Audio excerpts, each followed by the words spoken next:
ଯଦି ତ ପାଉନି ଦେଇଦେଲା ମରିବା ଜାଣିଲା ପରେ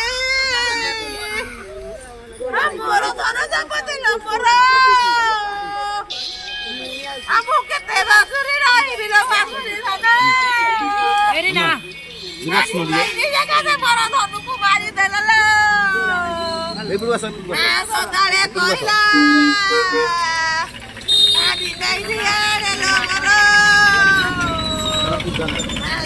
ଧନ କିଲୋ ପର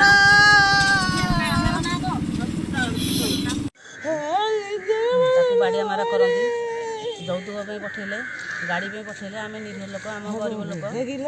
ଆମେ ଦଇ ନେଇ ପାରିବାରୁ ଆମ ଝିଅକୁ ସବୁବେଳେ ସେ ବାଡ଼ା ମାରା କରନ୍ତି ଆଉ କାଲିଠାରୁ ବାଡ଼େଇକି ତାକୁ ମାରି ଦେଇଛନ୍ତି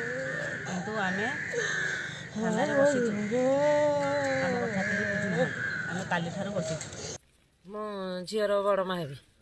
ଆଉ ସବୁବେଳେ ଝିଅକୁ 4 ବର୍ଷ ହେଲା ବାହା କଲୁଣି ସବୁବେଳେ ବାଡ଼ିଆ ମାର ନିର୍ଯାତନା ଦିଅନ୍ତି ଆଉ ଟର୍ଚର କରନ୍ତି ଶାଶୁ ଶ୍ୱଶୁର ତା ଜ୍ୱାଇଁ ଆଉ ଇଏ ତାଙ୍କ ନଣନ୍ଦ ନଣନ୍ଦେଇ ସମସ୍ତେ ବାଡ଼ାନ୍ତି ଯୌତୁକ ଆଣେ ଗାଡ଼ି ଆଣେ ଇଏ ଆଣେ ଆଉ ସବୁ ଯାହା ଆମେ ତ ଗରିବ ଲୋକ ଆଉ ଲାଗିଲେ ଖାଇବୁ ଯାହା ଆଣୁ କିଛି କିଛି ଦଉ ଆଉ ବଳାବଳି ହେଲା ଯେଉଁ କ'ଣ ଆମେ ଆଉ କିଛି ଦେଇପାରିଲୁନି ଏବେ ପରଦିନ ରାତିରୁ ସେମାନେ ବାଡ଼େଇକା ତାକୁ ଦାନ୍ତ ଫାନ୍ତ ବାଡ଼େଇକି ଖସେଇଛନ୍ତି ବେକ ଶଙ୍କି କାଚିକି କରିଦେଇଛି ଆଉ ତାକୁ ଦେଇକି ଭୁବନେଶ୍ୱର ନେଇଥିଲେ ଆମକୁ ବି ଖବର ଦେବାର ନାହିଁ ଭୁବନେଶ୍ୱରରୁ ଆଣିକି ଆସୁଛି ଆମେ ଖବର କିଛି ପାଇକି ଆମେ ଏଠି ଆସିକି ଜଗିକି ଜଗନ୍ନାଥ ପ୍ରସାଦ ଫାଣ୍ଡିରେ ବର୍ତ୍ତମାନ ଶବକୁ ପକାଇଛୁ ପୋଲିସ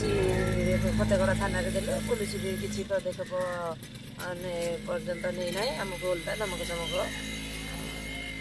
କରିକି ଉଠିଯା ମୋ ସଙ୍ଗେ ଆମେ କିନ୍ତୁ ଏଠି ବସିଛୁ।